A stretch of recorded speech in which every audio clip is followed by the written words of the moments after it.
Halo teman-teman investor dan trader, kembali lagi di channel Ide Investasi.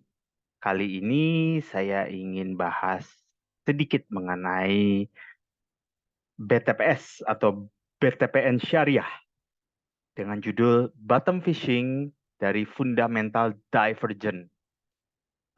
Jangan lupa teman-teman untuk like, subscribe, dan sharing ke teman-teman bila video ini dianggap membantu. Oke, kita mulai.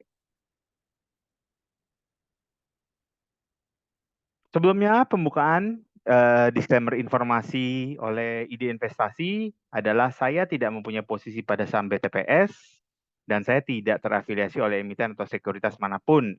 Yang saya sajikan adalah data publik yang juga dapat diakses oleh halayak umum melalui situs emiten masing-masing.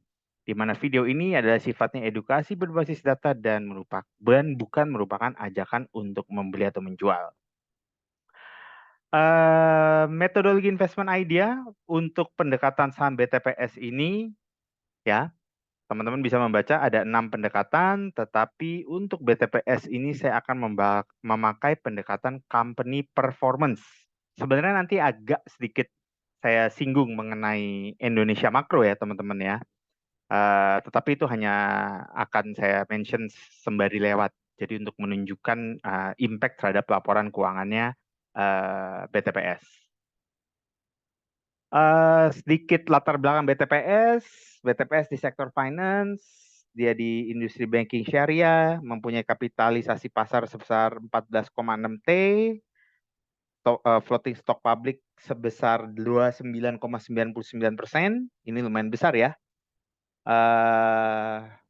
Pengendalinya adalah Bank BTPN dengan PBV saat ini berdasarkan laporan keuangan kuartal 1 tahun 2023 berada pada 1,65 kali.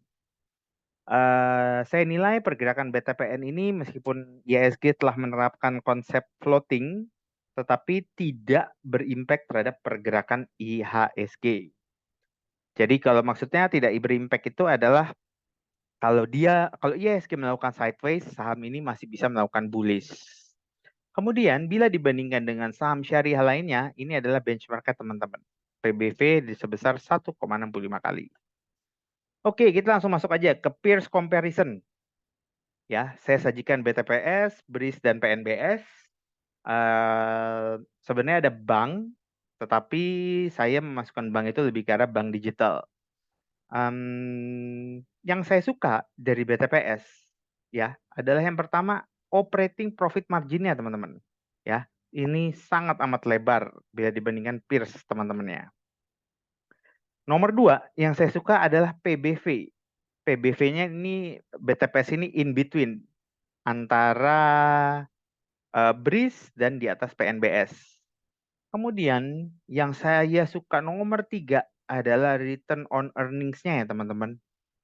Wow, dia nyaris kepala 2 gitu. Jadi konsep return on earning itu adalah net income yang dihasilkan itu uh, uh, akan menghasilkan berapa persentase net income terhadap jumlah ekuitasnya. Itu adalah return on earning.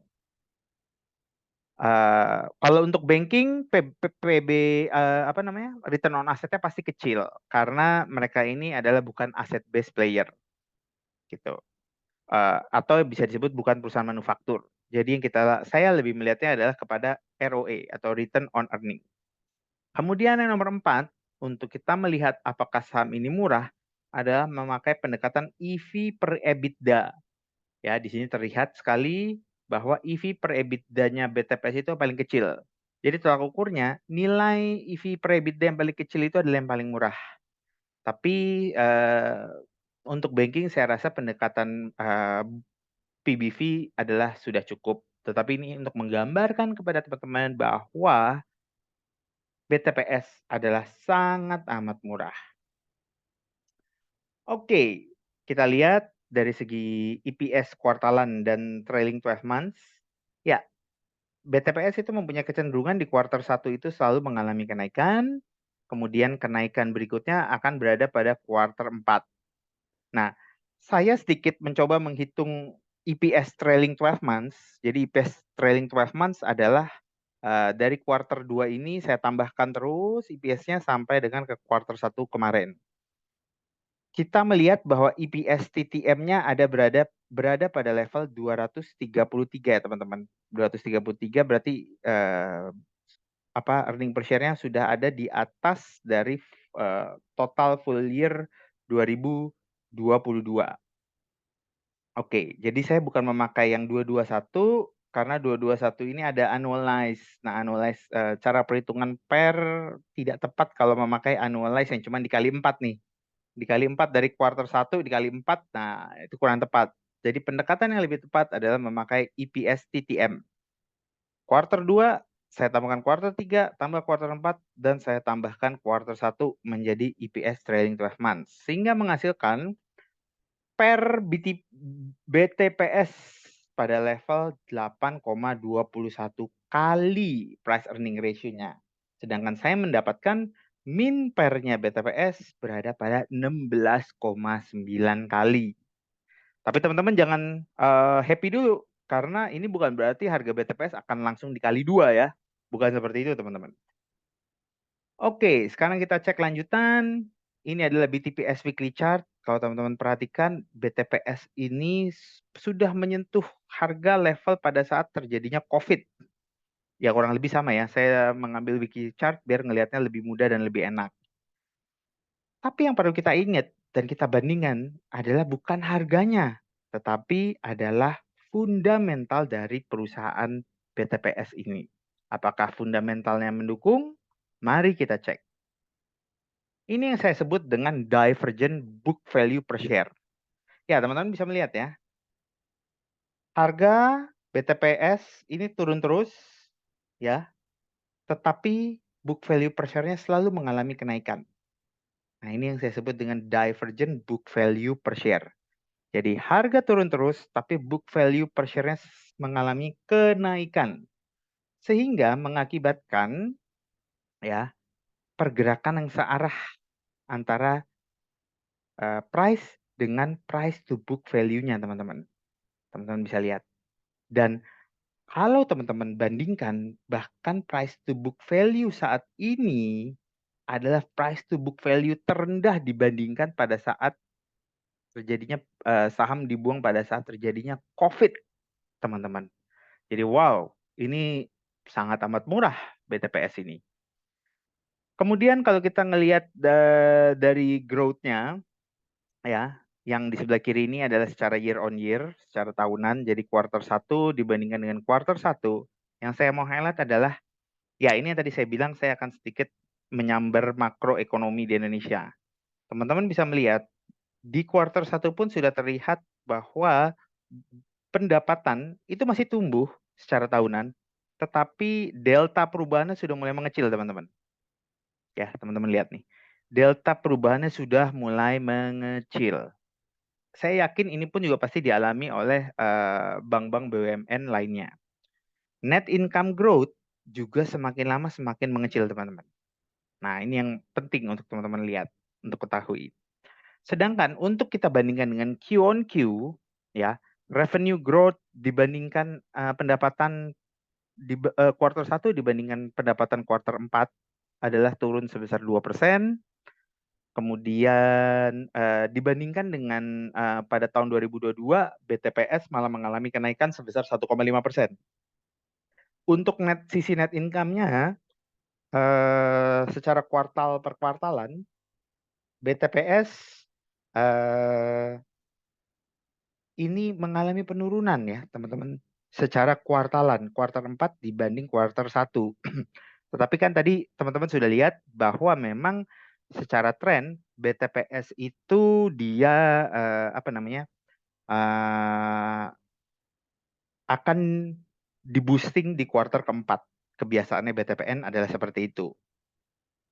Meskipun pada tahun 2022 kuartal 1 dari BTPN ini mengalami net income-nya mengalami kenaikan sebesar 11,5%. Oke, pendekatan target price saya adalah saya menggunakan pendekatan yang saya nomorin merah, yaitu company performance, dan saya memakai price to book value analysis. pendekatan BTPS target adalah saya memakai intrinsic valuasi. Ya, nanti saya akan buat video khusus ya. Jadi biar teman-teman tuh mengerti, beberapa YouTuber bilang relative valuation tapi dibilang intrinsic valuation. Nah, saya akan memberikan lebih kepada intrinsic valuasi dari BTPS target.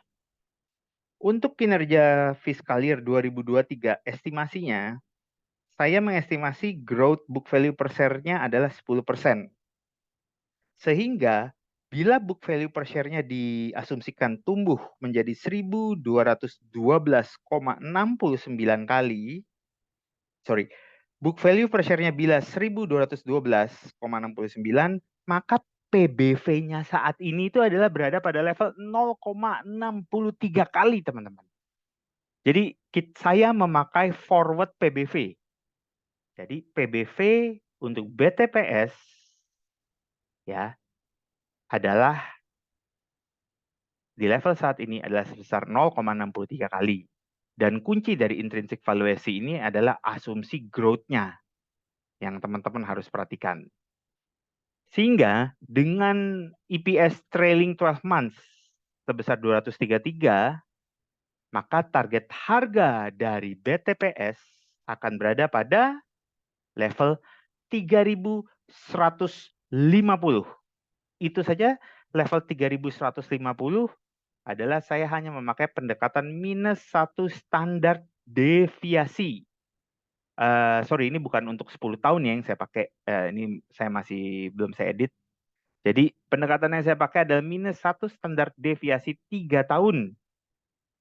Di mana PBV -1 standar deviasinya berada pada 2,6 kali PBV. Jadi mengacu kepada potensi upside sebesar 3.150, saya mengestimasi bahwa BTPS itu mempunyai upside sebesar 65% lagi. Oke, teman-teman, bila ada pertanyaan, bisa email atau teman-teman bisa leave komen di bawah video ini.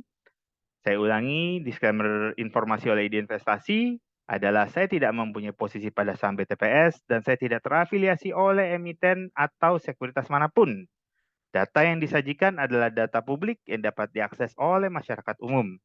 Target price diolah oleh kami berdasarkan interpretasi kami atas data umum yang ada.